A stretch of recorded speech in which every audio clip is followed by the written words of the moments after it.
Hello students, welcome in this online section. Today we have to start standard 9 subject science and technology part 2. In that we have started a new fresh topic, that is topic number 16, heredity and variation. So dear student, let's start with introduction of this topic. Student, do you know what is mean by heredity and variation in Marathi? तर heredity म्हणजेच काय, अनुवंशिकता, आणि variations म्हणजे काय, विविधता. तर अनुवंशिकता आणि विविधता हे या टॉपिकचं नाव आहे, ज्याचा अभ्यास आता आपण करणार आहोत. तर टॉपिकच्या इंट्रोडक्शनकडे आपण जात आहोत. Let's start and discuss some question and answer. First question is, do all have the girls and boys present in your class looks like same? Yes, your answer is no. All boys and girls present in our class are not looks like as it is. Okay, everyone have a special characteristic, physical characteristic, like skin color, height is different from each other. Second question is, think about the following characteristic and note down the similarities and differences with the help of your teacher.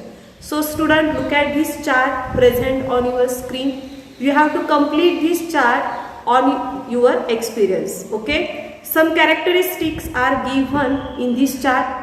The characters are color of skin, shape of the face, height, color of eyes, and orientation of thumb. You have to apply this characteristic of its own, your grandfather, your grandmother, father and mother, etc. Okay student, आता आपण हा chart solve करणार आहोत. या चार्टमध्ये काही गुणधर्म दिलेले आहेत, जसं की colour of skin, shape of face, height, colour of eyes and orientation of thumb. ह्या सर्व गुणधर्माचा उपयोग तुम्ही स्वतःवर करायचा आहे. तुमच्या आजी आजोबांच्या साठी सुद्धा हा गुणधर्म अप्लाय करायचा आहे, त्यानंतर आजीसाठी आणि आई वडिलांसाठी. तर फॉर एक्झाम्पल आपण इथं आता काही कॅरेक्टरिस्टिक सॉल्व करूया. जसं की फर्स्ट आहे colour of skin. Okay, if you have a fair skin color, your grandmother also the skin color same as like you, your grandfather, mother and father, all of you have a same skin color? No, everyone have a different skin tone.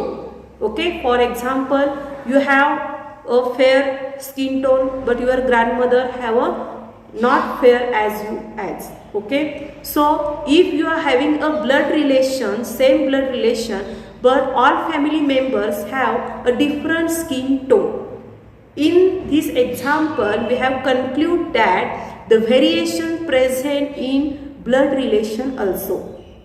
तर विद्यार्थी मित्रांनो, एका गुणधर्माचा जरी आपण इथे विचार केला की घरातल्या सर्व मेंबर्सचा रंग कसा आहे, जरी तुमचा रंग गोरा असला तरी आईचा, वडिलांचा आणि आजी आजोबांचा किंवा तुमच्या सख्ख्या भावंडांचा रंग अगदी हुबेहूब तुमच्यासारखा असतो का? तर नाही. जरी गोरेपणा असला किंवा सावळेपणा असला तरी प्रत्येकाचा टोन हा घरातला कसा असतो, वेगवेगळा असतो. मग एकाच घरातील व्यक्तींच्या मध्ये रंगांमध्ये जर बघितला तर इतकी विविधता आहे, जरी रक्ताची नाती असली तरी.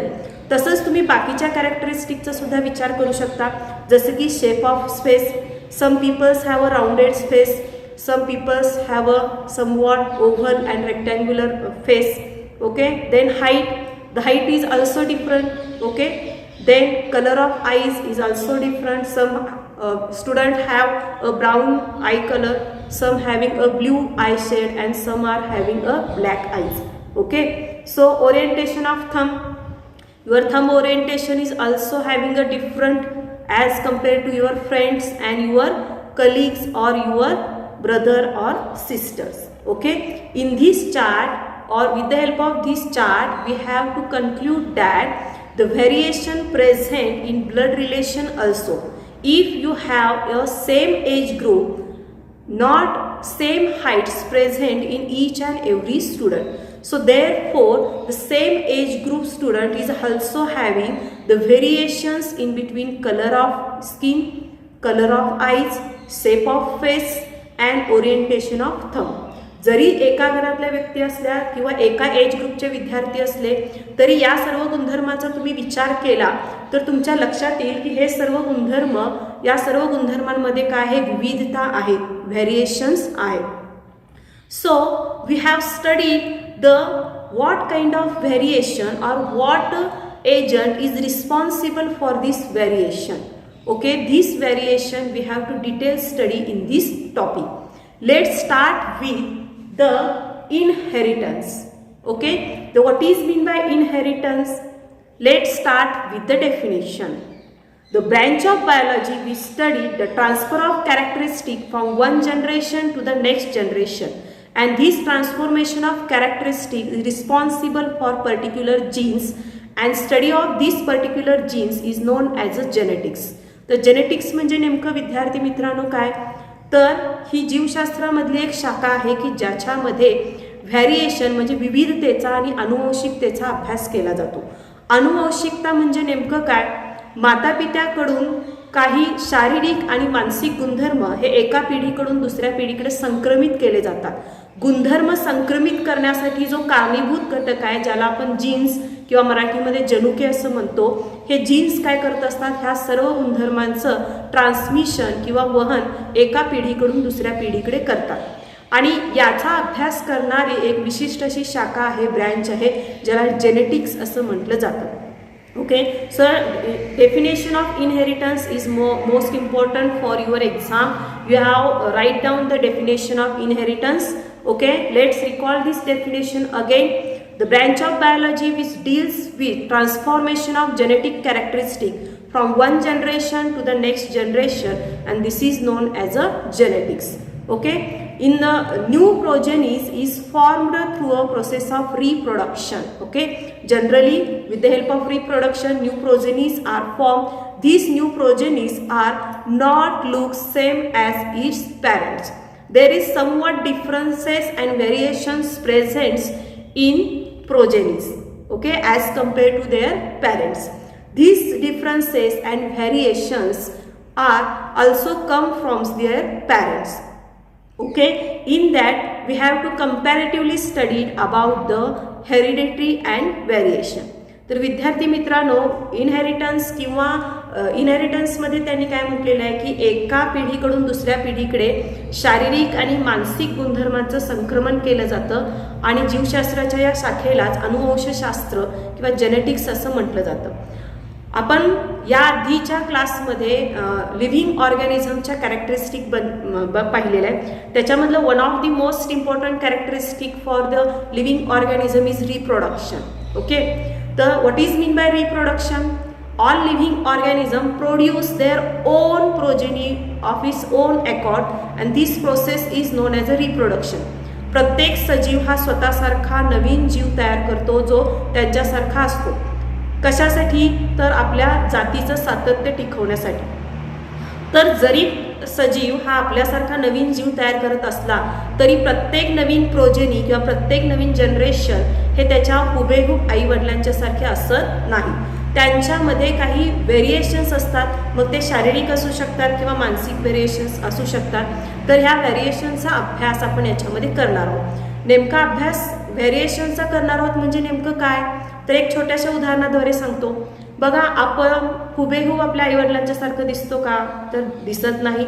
त्यांच्यासारखे काही कॅरेक्टरिस्टिक आपल्यामध्ये आलेले असतात, परंतु आपण एक्झॅक्ट झेरॉक्स कॉपी नसतो आपल्या आईवडिलांसारखं. काहीतरी त्यांच्यापेक्षा वेगळं गुणधर्म, मग तो आय कलरचा असेल, स्किन कलरचा असेल, आपल्या हाईटच्या बाबतीत असेल, किंवा ओरिएंटेशन ऑफ थंब, अंगठ्यांची ठेवण असेल किंवा केसांची ठेवण असेल, याच्यामध्ये काहीतरी बदल आपल्यामध्ये आलेला असतो. आणि हे जे बदल घडवून आणणारे घटक आहेत म्हणजे जनुके आहेत, जीन्स आहेत, त्या जीन्सचा अभ्यास आपण या धड्यामध्ये करणार आहोत. Okay student, this is the introduction of this topic. Okay, in this introduction the main point is definition of inheritance which is very important for your exam.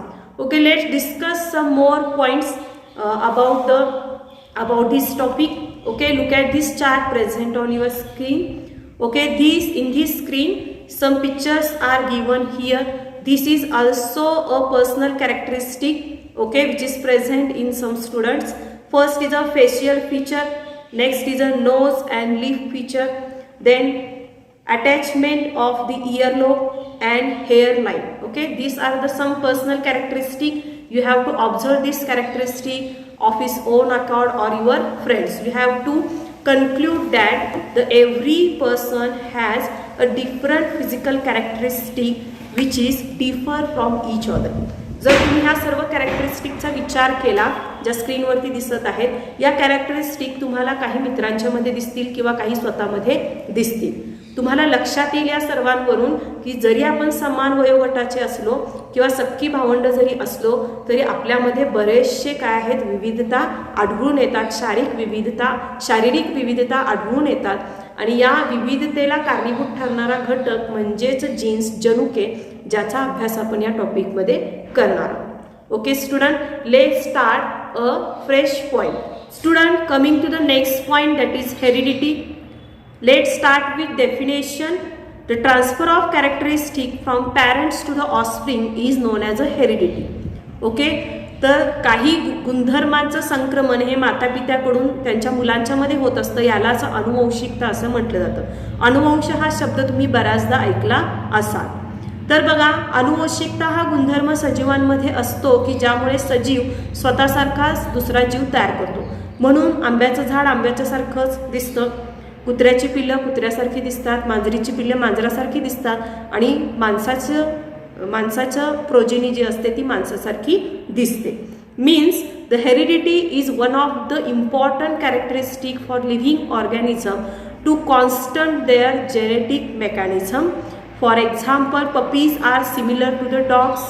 Okay, then the human progeny looks like their parents. Okay, so important question is for your exam is that is the heredity, the definition of heredity. Okay, all of you write down this definition in your notebook. Okay student, let's start a new point, that is inherited traits and expression of traits. What is mean by inherited traits? आपण जे काही म्हणत आहोत की अनुवंशिक गुणधर्म एका पिढीकडून दुसऱ्या पिढीकडे जातात, तर हे याला कारणीभूत असणारे घटक कुठले आहेत, तर जीन्स आहेत की जे हे कॅरेक्टरिस्टिक एका पिढीकडून दुसऱ्या पिढीकडे काय करतात, संक्रमित करतात. मग हे जे गुणधर्म आहेत त्याला इनहेरिटेड ट्रेट्स असं म्हटलं जातं. आणि हे जे जीन्स आहेत ते कशा पद्धतीने इन्फॉर्मेशन कॅरी करतात. बघा विद्यार्थी मित्रांनो, आपल्याला कम्युनिकेशन करण्यासाठी मोबाईल फोन्स आहेत, आपण कम्युनिकेशन करू शकतो. जसं की आता आपण ऑनलाईन सेक्शनमध्ये मोबाईलच्या थ्रू कम्युनिकेशन करत आहोत, तसं एका पिढीकडून दुसऱ्या पिढीकडे मध्ये कॅरेक्टरिस्टिक जेव्हा ट्रान्समिट करायचे असतात त्यावेळी आपले जीन्स हे महत्त्वपूर्ण भूमिका बजावत असतात की जे आई वडिलांच्या मध्ये असणारे सगळे शारीरिक गुणधर्म हे त्यांच्या मुलांच्या मध्ये काय करत असतात, संक्रमित करत असतात.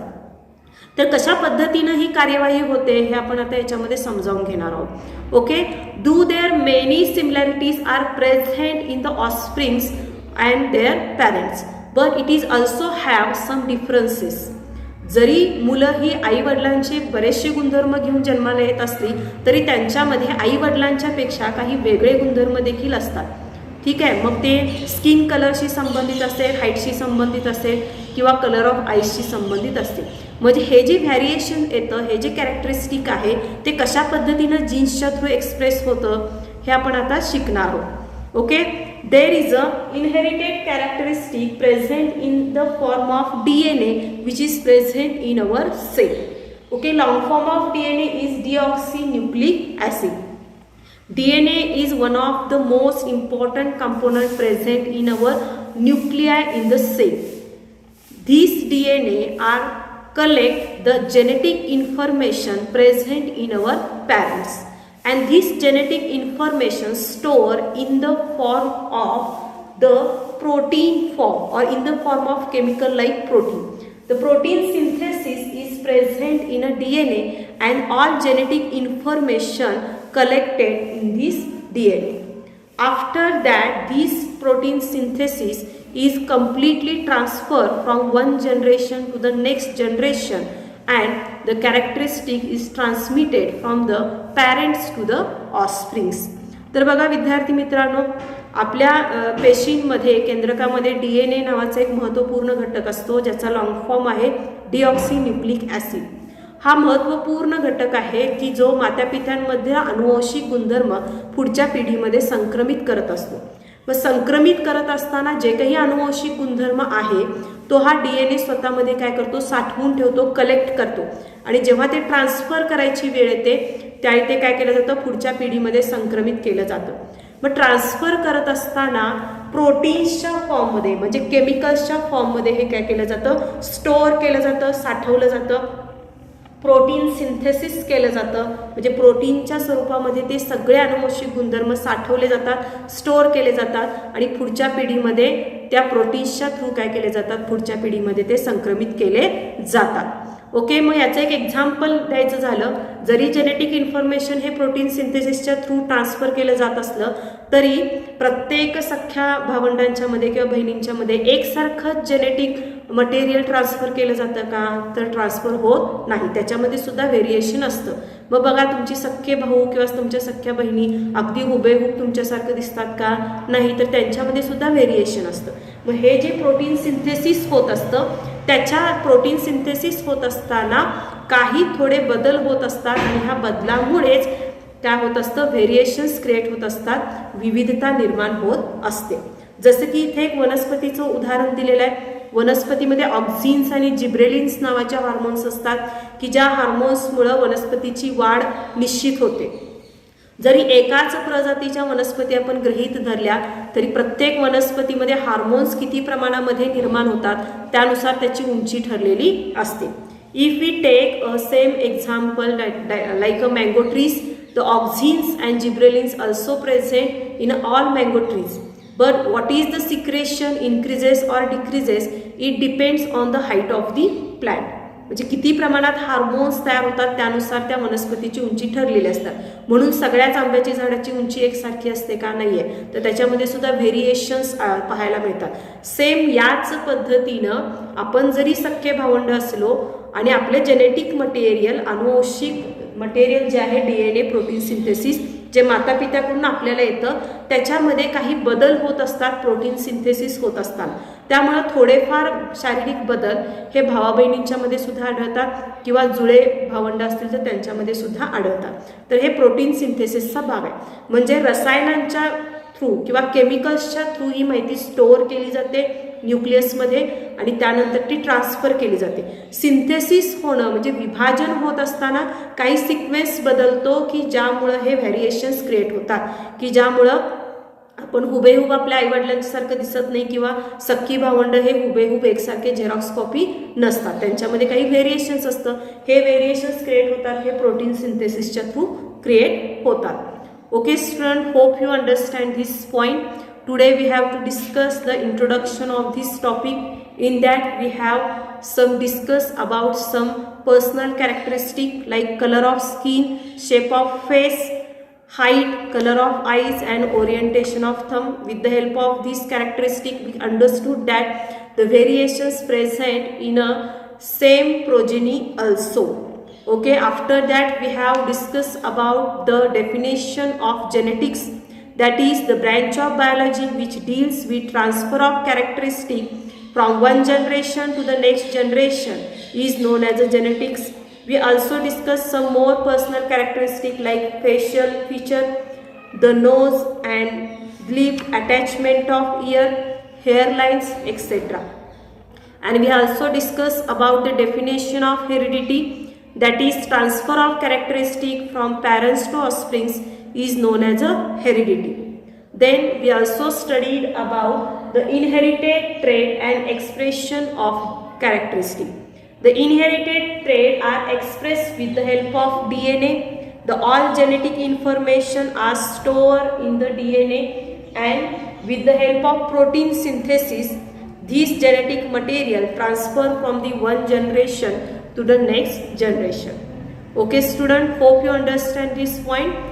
Your homework is you have to write the definition of inheritance and heredity and also write the long form of DNA, that is deoxynucleic acid, which is perform a main function of protein synthesis.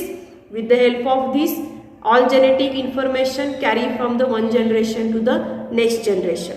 तर विद्यार्थी मित्रांनो 3 प्रश्नांची उत्तरं तुम्ही वहीमध्ये लिहिणार आहात. पहिलं म्हणजे इनहेरिटन्सची व्याख्या, त्यानंतर हेरिडिटीची व्याख्या, डीएनएचा लॉंग फॉर्म वहीमध्ये लिहून ठेवायचा आहे. मी पुन्हा एकदा सांगत आहे, डिऑक्सी न्यूक्लिक ॲसिड. त्यानंतर त्याचं फंक्शन काय आहे डीएनएचं. It transfer heredity characteristic from one generation to the next generation in the form of protein synthesis. त्याचं फंक्शन काय आहे की तो गुणधर्म संक्रमित करतो एका पिढीकडून दुसऱ्या पिढीकडं, आणि हे संक्रमित करत असताना मुख्य रासायनिक प्रक्रिया तिथं कुठली होते तर प्रोटीन सिंथेसिसची होते. म्हणजे इथंपर्यंतचा जो भाग आहे त्याच्यावरती 1 मार्काचा question, objective type of question and one sentence answer questions तयार होतात जे तुम्ही वहीमध्ये नोट डाऊन करायचं आहे. So student, see you in next video with next point. All of you write down these answers and definition. Okay, see you next video with next point. Thank you.